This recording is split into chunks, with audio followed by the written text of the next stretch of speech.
Moviments.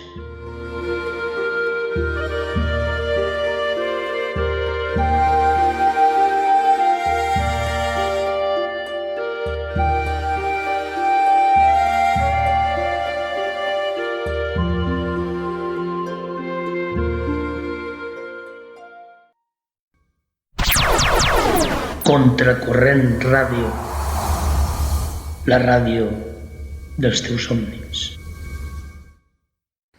Hola, bon dia. Us vaig a llegir un fragment d'Enric Balaguer. Poesia i realisme. 1. Poesia i realisme. En la literatura catalana, la poesia és el gènere on la plasmació de les idees generades a favor del realisme durant els anys 50 i 60 assoleix un grau de materialització més gran. A diferència del que ocorre en la narrativa, on les dificultats circumstancials impediren l'aparició d'una novel·la autènticament identificada amb el realisme. La poesia és el gènere on tindrà més adaptes. A més, comptarà amb textos d'incitació teòrica. Castellet Molals, 1963, Castellet, 1966, Alpera, 1966. També cal comptar els manifestos de Joan Colomines, artífex de la revista Poemes, 1963-1964, que jugarà un paper important en el decantament realista i en la recerca d'una orició de referències ideològiques, més de caire nacional que social. Però a l'hora d'estudiar el realisme en la poesia catalana de l'època trobem dos grans problemes. En primer lloc, el desfasament entre l'escriptura i l'aparició de les obres.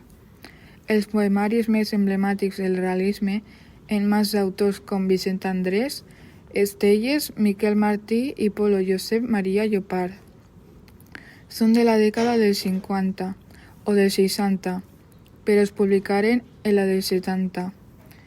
Això crea bastant desconcert a l'hora de perioditzar el seguiment del realisme, així com de poderar la contextualització de les obres i la seva escriptura. En segon lloc, hi trobem la dificultat que genera la filiació d'aquesta poesia, si atenen les propostes dels teòrics, és a dir, d'allò que J.M. Castellet i J. Molals al pròleg, la poesia catalana del segle XX, 1963, definiren com el realisme històric. Segons els criteris proposats per aquests dos grans crítics, molta producció de Vicent Andrés Estelles o de Gabriel Ferrater no hi cabria. Ben significativa és la forma en què Joan Fuster, al pròleg del Recomane Tenebres, enunciava el tema pel que feia a Estelles. Ell no és el poeta realista. Sancionava Fuster, 1972-29, sinó poeta de realitat. Comptar i debatiu era un subterfugi dialèctic que no només pretenia salvar la poesia del poeta de Burjassot, del decrètic estètic, que ja tenia el realisme a principis de la dècada següent, sinó que denunciava una realitat tangible. L'esquema rígid de les teoritzacions que tancava moltes portes a elements inscrites al gènere líric. Món interior, exploració formal, visió singular, etc. Precisament per això, les formulacions del realisme històric concitaren una sèrie de reaccions anti que tindran en bona mesura un part de substància de raó, més enllà d'adhesions o reserves ideològiques. Des de Pere Calders, passant per Joan Triado, Maria Manent o Joan Fuster hi posarem objeccions. El naixement del realisme o d'un neorealisme en la poesia cal situar-lo en els anys 30 en algunes literatures europees i durant els anys més durs de la postguerra. Bertolt Brecht té uns versos que sintetitzen molt bé el punt de partida estètic en un poema de 1938 titulat Als nomes futurs. Quins temps aquesta en què parlar sobre els arbres és quasi un crim, perquè suposa callar sobre tantes elevacions. Veig 1968. També Luis Aragón, un poeta francès que havia participat en l'aventura del surrealisme, escrivia missive contra la derivació formalista en la poesia i conjugava mal viatge per a les poetes que escriuen per no dir res.